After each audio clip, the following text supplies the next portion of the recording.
Machine learning artificial ഇന്റലിജൻസിന്റെ ഒരു subset അഥവാ ഉപമേഖലയാണ്.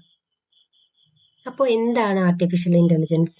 Artificial intelligence അഥവാ കൃത്രിമ ബുദ്ധി എന്ന് പറയുന്നത് കമ്പ്യൂട്ടറുകൾക്കും മെഷീനുകൾക്കും മനുഷ്യന്റെ ബുദ്ധിയെ പോലെ പ്രവർത്തിക്കാൻ പ്രാപ്തമാക്കുന്ന സാങ്കേതിക വിദ്യ. അതാണ് AI.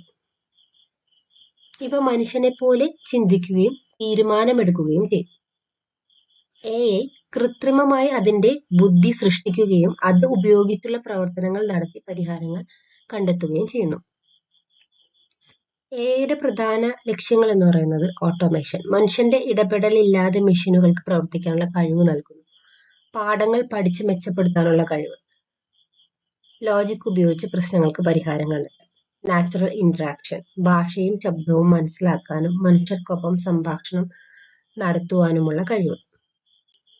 അപ്പോൾ മെഷീൻ ലേണിംഗ് എന്ന് പറയുന്നത് AIയുടെ ഒരു ഭാഗമാണ്. പക്ഷെ AIയിൽ മെഷീൻ ലേണിംഗ് മാത്രമല്ല ഉൾക്കൊള്ളുന്നത്.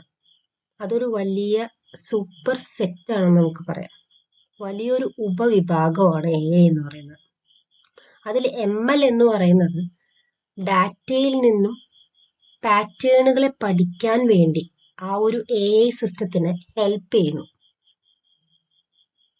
ഇപ്പോൾ മെഷീൻ ലേണിങ്ങിന് ഒരു എക്സാമ്പിൾ ആണ് സ്പാം ഇമെയിൽ ഡിറ്റക്ഷൻ. നമ്മുടെ ഇമെയിലിൽ മെഷീൻ ലേണിങ്ങിനെ ഇൻ്റഗ്രേറ്റ് ചെയ്തിട്ടുണ്ട്. അതുകൊണ്ട് തന്നെ നമുക്ക് വരുന്ന ഇമെയിൽസ് സ്പാം ആണെങ്കിൽ അത് സ്പാം എന്ന ഫോൾഡറിൽ പോയി സേവ് ആവുന്നു.